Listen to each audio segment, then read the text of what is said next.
with San Diego Comic-Con officially wrapping up and all of the discussions around Haya, Monster Arts, Super 7 starting to come back down a little bit, I think it's worth talking about the fact that we seem to have even more indication as to the fate of Mezco's Godzilla product. And if you've looked at the title of this video, you probably know that it's not looking all that great.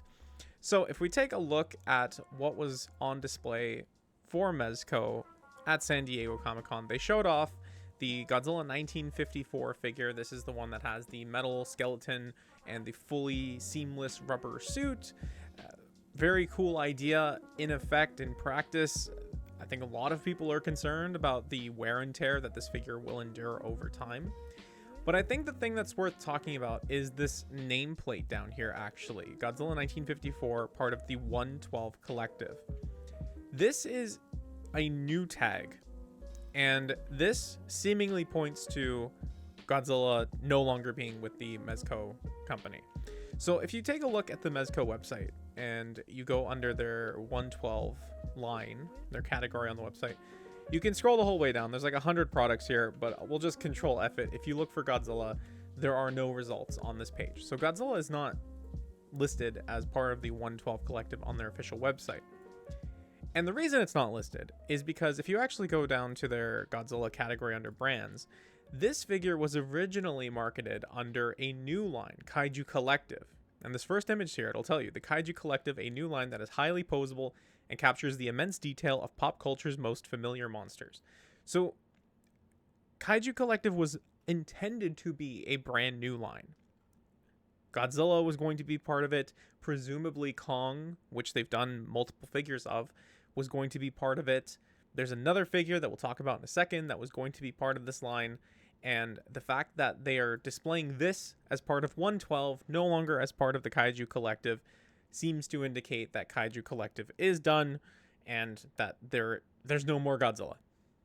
Right? Like if you're not going to have any more Godzilla in as part of a Kaiju Collective line, it makes sense to me at least that you would just kaput the Kaiju Collective line altogether. So that's one indication that we can look at to suggest that, okay, Godzilla is done over at Mezco. Another thing we can talk about is the other figure that was supposed to be part of the Kaiju Collective that was actually revealed a couple of years ago. Not that one, this one. So you can see Mezco's Kaiju Collective Godzilla. This was an 8-inch version of the 1989 suit. Seamless body, same deal, same shtick, movable jaw, same thing that the 1954 is going for. But this figure was actually revealed before they even solicited the 1954. So, you know, the fact that we haven't seen any updates on this is also not a great thing. But the funny thing is that if you know Chris over at Toho Kingdom, he was asked on behalf of Harold from Figure Mania show, he was asked to talk to the Mezco folks about where this 8-inch 1989 figure is. You know, what's going on with that. And so Chris went up to the booth and said, hey, what's going on with that 8-inch 1989 figure that you showed off a couple years ago? And they were like, oh, you mean the 24-inch Godzilla? And he was like, no, I mean the 1989 Godzilla.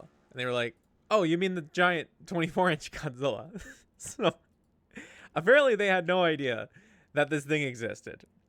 At least the folks at the that were working the booth had no idea that this thing was real. So whether that is them consciously being like, no, or like we're not allowed to talk about it, or they genuinely don't know that this thing exists, I would say both of those firmly point in the direction of Mezco no longer holding the license for Godzilla and not putting out any more Godzilla product. I know that their 4-inch, what was it called, 5pointsXL line, oh no, it wasn't for everyone. Not everybody enjoyed it. I really enjoyed it for what it was. I thought the sculpts looked really good. The paint was really good. I think that they are a firm lesson that, like, even if you drive down costs by making a ton of them, there's only so many people that are interested in Godzilla products. And so the fact that the first 3 sets were sitting on shelves, you can still get them at Big Bad Toy Store. It seemed like they scaled down the Mechagodzilla set a little bit, but the fact that, you know, those sets warmed as much as they did, It really speaks to how few people there are ultimately that are interested in this stuff. I don't think it's a good thing to celebrate the end of any line ending, even if you don't like it. Anytime a line ends, it sort of contributes to the idea that the brand is not as marketable as it could be. So I will miss it. I will miss Mezco's offerings. I really liked their stuff. The Kaiju Collective stuff did scare the pants off of me.